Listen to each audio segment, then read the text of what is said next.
Welcome to the Manage More Deep Dive session, in which we talk to Manage More alumni about their personal journey. In today's session, we will talk about entrepreneurship and intrapreneurship, and therefore we invited 3 successful Manage More alumni in this field.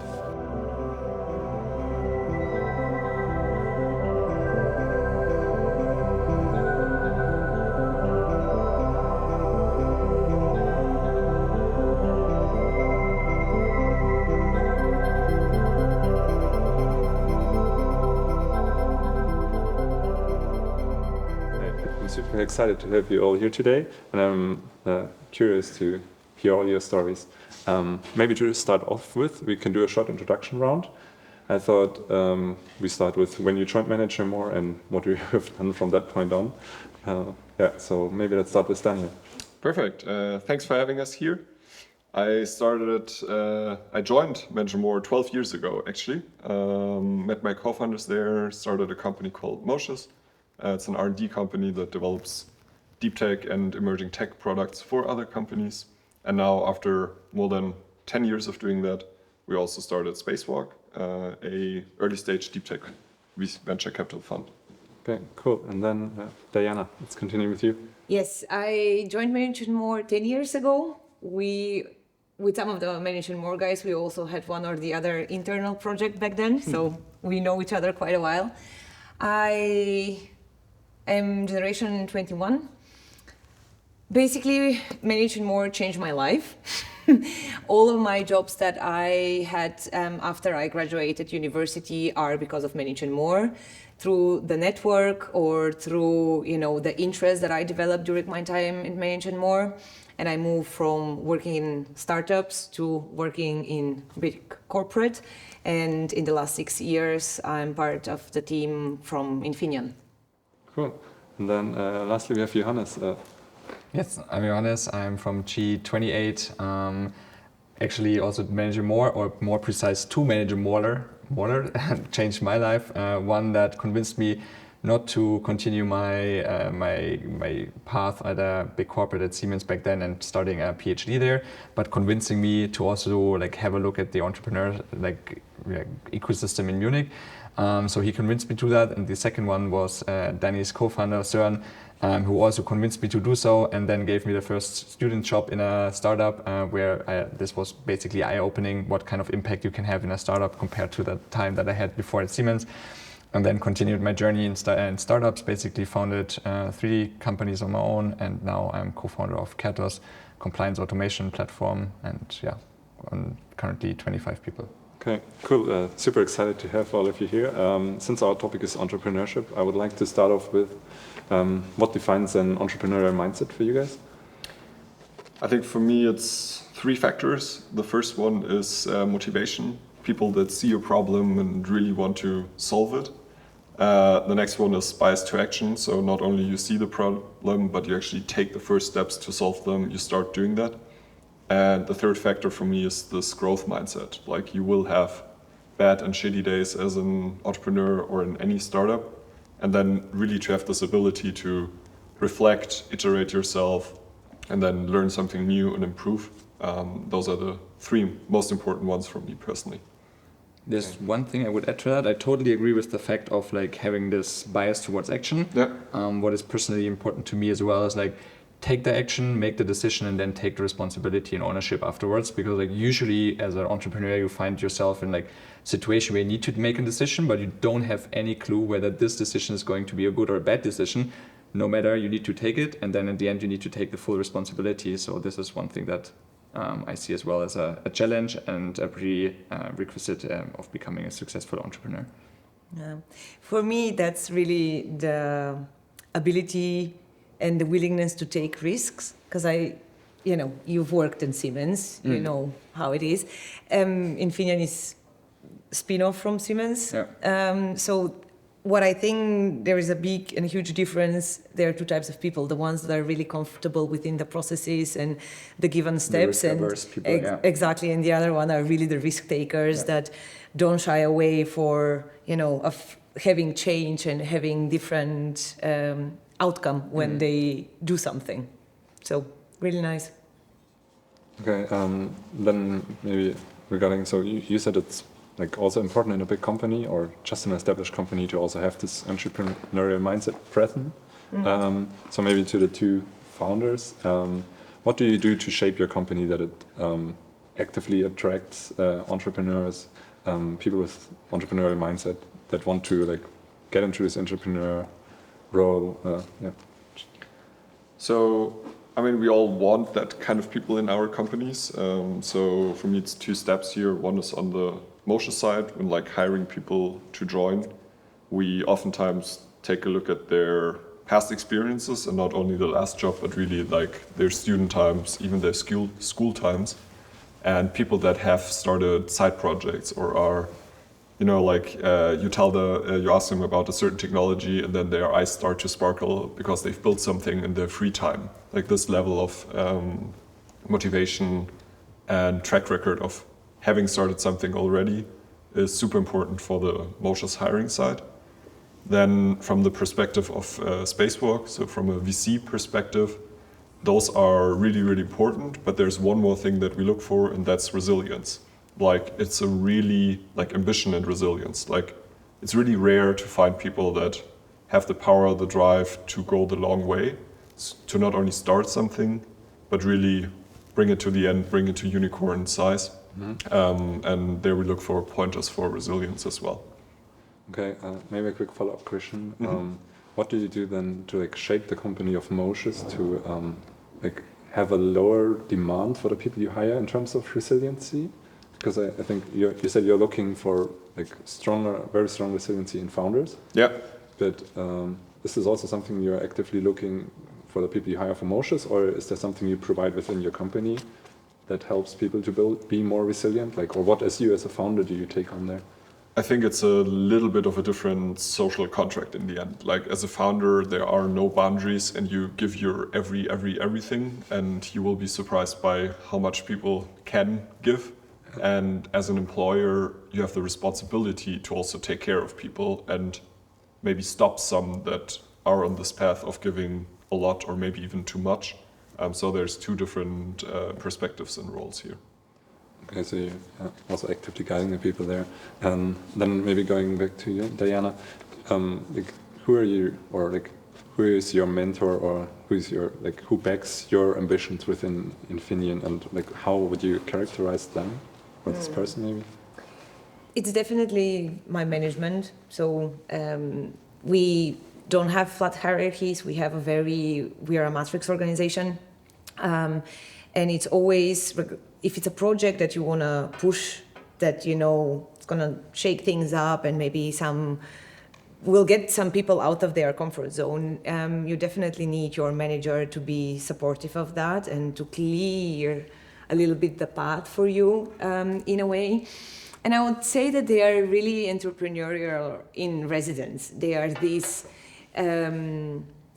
people that have the vision, that see what are the next steps that needs to be taken, even though the steps are not so comfortable, but are the needed steps to bring the company forward, to bring the team or the project forward in order to exceed to the next level.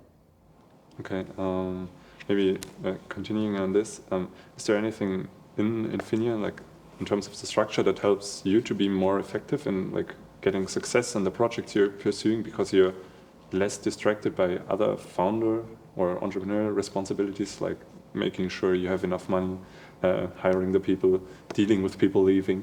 I mean, I do hire people, but that financial aspect, you know, when I compare it with my experience when I was working at the startup, where I basically was competing with any penny and any resources, because it was constantly going to the R&D teams. This R&D is over there. Yeah, and you know, it was always like, but I need this, because you know we need to do a campaign and we need to do this super marketing video to go viral and you know sell the product.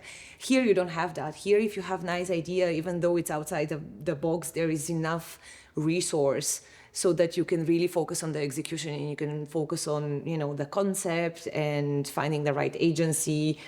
And yeah, having a manager that's being very protective and that is building that umbrella for you and that safe space, I would say, and free space for you to really thrive. And giving you that opportunity to think outside of the box and not apply the company rules, it's definitely priceless.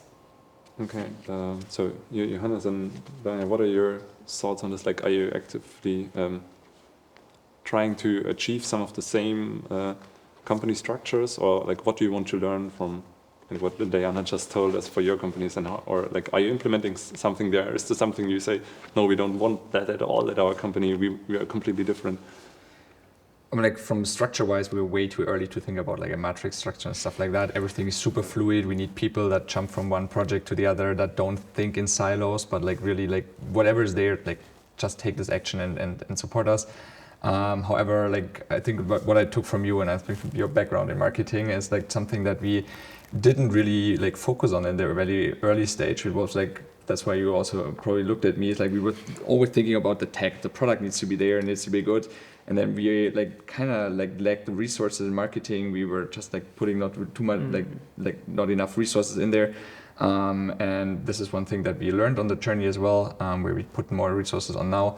And yeah, whenever I hear that like you in a big corporate have enough resources, obviously I get super jealous because like it's exactly what you meant before. Like there's like only a certain amount of money, especially if you're VC funded, like someone puts money on your bank and then you have these goals which are like 1.5, 2 years, 2.5 years away from that.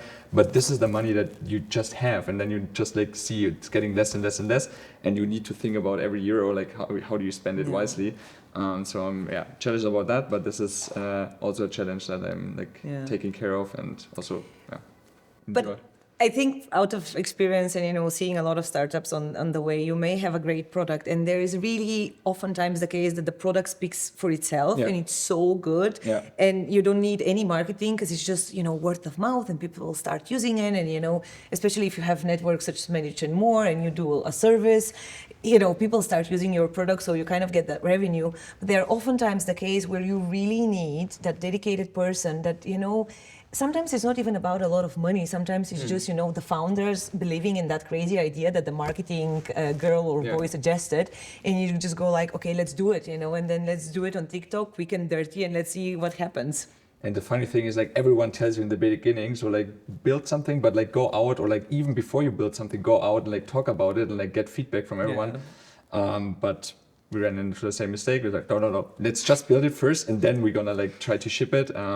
Funny enough, you hear it all the time. This is what you learn at Managing More, and then once you find yourself in a situation, you behave different.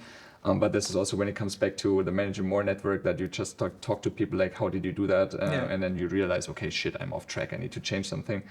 Yeah, I think that's very important. Okay, then maybe that's coming back to Daniel a bit again. So like, when you first started Mauritius, you also hired Johannes. Were you like looking at him more as an entrepreneur in residence, or just another very entrepreneurial minded employee you hire, or did you see him more as an entrepreneur? And like, what made you come to this decision, basically? I mean, the whole story, how we found together, as Johannes already said in the beginning, was one of my co-founders basically convincing him not to do a PhD, but to join Manage More and start on that path. And then basically Johannes paid us back by writing an application that said, I did that, now I need a job, please give me a job. But all the pointers have been there for us, like this bias to action, this willingness to jump into cold water, start something new and do something new. So we knew from the very beginning that when he will come in, he will build up things, help us as a startup to grow. So all the checkboxes that we said before of what we look for in people were definitely there. Okay. Maybe adding up to that, Daniel, what you said, like before we talked about like hiring people, but I think like the hiring is one part of like, if you hire someone with an entrepreneurial mindset, then he's there in the company, but you need to develop him and you give him like responsibility. And I think that is what I got at Mauritius, that you just like, I remember you throw this project to me, this is the budget, this is the team, this is the customer, you do it. And I think it was there. Yeah, it was like crazy. I was there for a few weeks. And then I think this is also a point where you can like easily see or distinguish like, is that someone or some person that has this entrepreneurial mindset, like brings it brings it into the traction, and lucky enough I got this, and you trusted in me. So that's the second thing after hiring, like also like trust in the people, give them the ownership and responsibility, and let them do things, and then you will figure out if that's that's the right person or the right fit for this entrepreneurial position. So at the end of Intrapreneurial. at the end of the day, it's really all about the people. People. Yeah. Cool. And maybe one last question before we said we need to stop because we're running out of time. But like, at what point in time did you know that like your entrepreneurial ambitions are so big that you need to venture out on your own again? Like, also even being in this like very entrepreneurial focused. Yeah, I think that also like kept me there for quite a while because like I felt like an intrapreneur. I like had all the responsibilities or a lot of responsibility. I could act freely. That's why I stayed for quite a long time at Moshes. There was at one point where I saw like another manager model once again, like founding another company, and then I like this pressure like got more and more within me. And like, okay, he's doing something, he's founding something, she's founding something, and in this case, I know it was a good friend of mine. And back then he founded like a GmbH, not an UG or like a GBR or something like that. And at this point I was like, okay, like if he's doing it now, founding it, like when is the time that I'll do it? And this was then basically the point where I was like, okay, I don't have an idea, I don't know what to do, but I'll try it out. This, I think was 4 years back, right before Corona hit. On a Friday the 13th, you Friday said. the 13th, yeah, like everything was like basically speaking against this decision, but I thought like, okay, no matter what comes there, like there will be also a chance, and we tried to take it, or I tried to take it. Okay, yeah, so yeah, I super enjoyed talking to you guys, but sadly we are out of time. Hopefully we meet each other again at some community events of Manage More. There's the summer party coming up, the 20-year celebration of Manage More, so yeah, I hope you're also looking forward to it. Thanks. Thanks a lot for having us. us. Very nice. So, are you interested in innovating yourself and shaping the future as well? Become part of the community and apply now.